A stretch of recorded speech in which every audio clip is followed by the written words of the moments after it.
दोस्तों, आज की जो सच्ची घटना मैं आप लोगों को सुनाने जा रहा हूँ वह सच्ची घटना दो विवाहित जोड़े का होता है जो 2017 में शादी करते हैं, लेकिन 2 साल के अंतराल में दोनों के बीच वाद विवाद हो जाता है और दोनों एक दूसरे से अलग हो जाते हैं।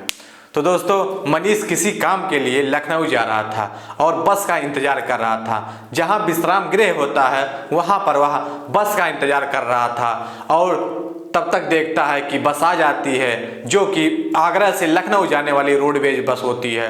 वो मैनपुरी में मिलता है और बस में बैठ जाता है। बस खाली होती है और सवारियां चढ़ रही थी, बस भर जाता है और उसमें जब बैठ जाता है और जैसे ही बस चलने लगती है, थोड़ी दूर चलने के बाद लेडी कंडक्टर उसमें होती है टिकट काटने वाली, तब तक वह आ जाती है। वह जो मनीष होता है अपने फ़ोन में काफ़ी व्यस्त रहता है, फ़ोन में कुछ देख रहा था। जो महिला कंडक्टर होती है वह टिकट काटते काटते उसी के पास आ जाती है और जैसे ही मनीष टिकट लेने को कहता है वैसे ही मनीष उसकी तरफ देखता है तो एकदम हौचक्का रह जाता है। वह महिला कंडक्टर भी उसकी तरफ देखती है तो देखने के बाद थोड़ा मुस्कुराती है और आगे बढ़ जाती है।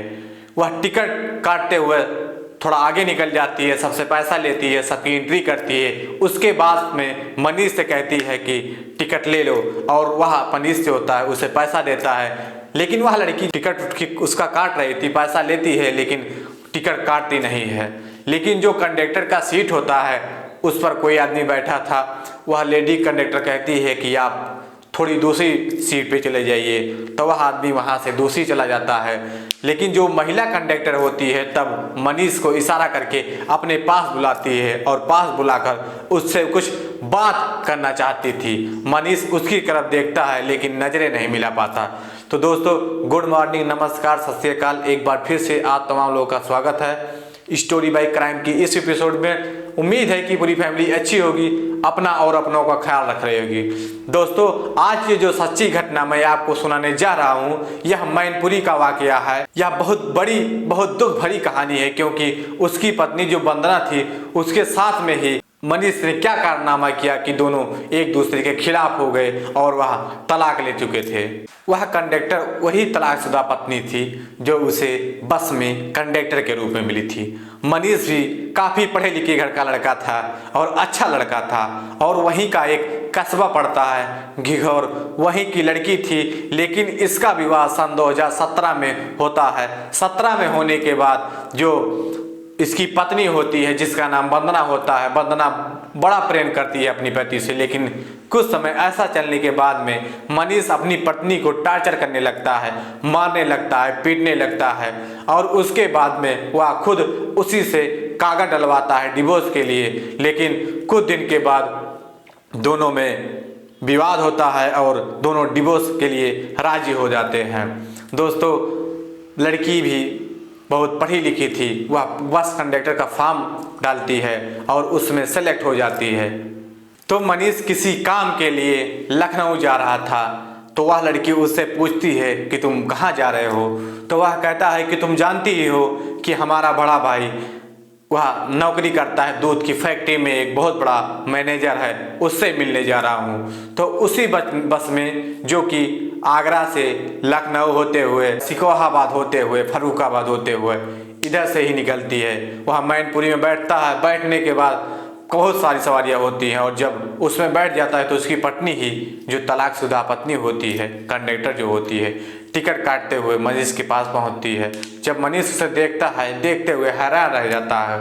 उसके बाद में सारी टिकट काट लेती है। उसके बाद में अपने पास बैठाकर एक एक बात पूछना शुरू कर देती है। लेकिन जो मनीष था उससे नजरें नहीं मिला पाता, वह शर्मसार हो जाता है और वंदना उसको थोड़ा बहुत सराहना देती है और वह थोड़ी देर चलने के बाद एक ढाबा पड़ता है, उस पर रुकते हैं, दोनों बातचीत करते हैं। वंदना भी बहुत सारी बातें पूछती है, कहती है मनीष और बताइए क्या हाल है, कैसा चल रहा है, पूरा परिवार सही है। तो वह जो मनीष होता है वह बोलता है कि सब ठीक नहीं चल रहा है, क्योंकि माँ भी गुजर चुकी है और जो भैया भाभी हैं वह शहर रहते हैं। लेकिन कुछ दूर चलने के बाद एक बस का स्टॉप आ जाता है जहाँ पर लोग खाना खाते हैं और जो वंदना होती है वह थोड़ा अलग बैठी हुई थी। मनीष से कुछ बातें करती है कि तुमने अभी तक विवाह क्यों कहीं नहीं किया। वह कहता है कि मुझे विवाह करने की कोई ज़रूरत नहीं है। तब वह लड़का उस लड़की के माथे पे सिंदूर लगा होता है उसको देखता है।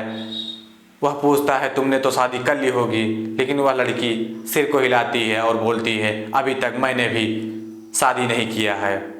तो दोनों एक दूसरे से बात करते हैं। तो वह जब बस निकलने वाली थी तो वह बोली कि अब क्या करोगे आप। तो वह बोल रहा था कि मैं अपने भाई के पास जाऊंगा, हो सकता है हमारा भी इंटरव्यू हो और हम भी वहाँ सेलेक्ट हो जाएं, क्योंकि जो हमारा बड़ा भाई है वह साल के लगभग 80 से 90 हज़ार रुपया कमाता है। और मनीष कहता है कि शादी करने का दोबारा मूड है या नहीं है, लेकिन वह यह सुनते हुए आगे बढ़ जाती है। तब कुछ दूर चलने के बाद मनीष उससे कहता है कि हमने आपके साथ बहुत बुरा सलूक किया, बहुत शर्मिंदगी महसूस हो रही है हमें, और आपके साथ जो अभद्रता मैंने की वह कभी माफ़ करने योग्य नहीं है। लेकिन वह कहता है कि मैं फिर सुधर गया हूँ, मुझे जुए की भी लत थी लेकिन सब खत्म हो गया, माँ भी खत्म हो गई, भाई भी यहाँ से चला गया, पिता भी बीमार रहते हैं, और जो वहाँ के लोग रहते हैं, वहाँ के जनता रहती है, उसकी कोई मदद भी नहीं करती। तो वंदना कहती है इसमें हमारा क्या दोष है, आप ही ने तो डिवोर्स पेपर डलवाया था, आपने इतना परेशान किया था, इतना टार्चर किया था कि यह कोई न्याय के योग था ही नहीं। वो जो मनीष होता है उसके मुंह बंद हो जाते हैं, कोई जवाब नहीं हो पा रहा था। उस लड़की ने जब शादी करने के लिए उससे फिर से कहा तो मनीष के मुख पे काफ़ी स्माइल आती है, काफ़ी खुशी होती है। और वह लड़की जो होती है अपने माता पिता से कहती है कि क्या मैं दोबारा शादी उससे कर लूं। उसके माता पिता कहते हैं बेटा ये तो आपकी मर्जी है, आपको अपनी पूरी ज़िंदगी बितानी है। तो वहाँ की एक जो मंदिर होती है बस काफ़ी 5-6 घंटे तक चलता है, और चलने के बाद वंदना जो होती है उसका हाथ पकड़ लेती है, एक ढाबे पर उसको खाना खिलाती है, और खाना खिलाने के बाद वह दोनों एक दूसरे का नंबर लेते हैं। नंबर लेने के बाद कुछ दिन तक दोनों के बीच में बातें चल रही थी। दोस्तों दोनों में कुछ दिन तक बातें होती हैं, वह उससे बात करती है, मनीष उससे बात करता है, और बातें होते होते ही कुछ दिन तक ये मामला चलता है। और वहाँ का एक शीतला माँ का मंदिर होता है, उन दोनों ने एक बार फिर से विवाह कर लेते हैं। और विवाह करने के बाद वह कसमें खाते हैं, वह पूरी ईमानदारी से यह दृढ़ संकल्प लेते हैं कि अब हम दोबारा ऐसा कार्य नहीं करेंगे। तो दोस्तों कहानी कैसी लगी आप लोग कमेंट सेक्शन में ज़रूर बताएं। और इस कहानी का सुनाने का उद्देश्य किसी को ठोस पहुंचाना नहीं है, किसी का दिल दुखाना नहीं है, जबकि आप लोगों को जागरूक करना है, आप लोगों को सचेत करना है। तो दोस्तों कहानी कैसी लगी आप लोग कमेंट सेक्शन में ज़रूर बताएं। अगर चैनल पे नए हैं तो चैनल को सब्सक्राइब करें, शेयर करें और ज़्यादा से ज़्यादा लाइक करें, ताकि हमें भी मोटिवेशन मिलता रहे। क्योंकि आपने जो पिछला वीडियो था इतना प्यार दिया, इतना दुलार दिया, जो हमारे योग था ही नहीं, लेकिन आप लोगों की कृपा थी जो आप लोगों ने इतने ऊपर तक पहुँचाया। तब तक के लिए जय हिंद, जय भारत।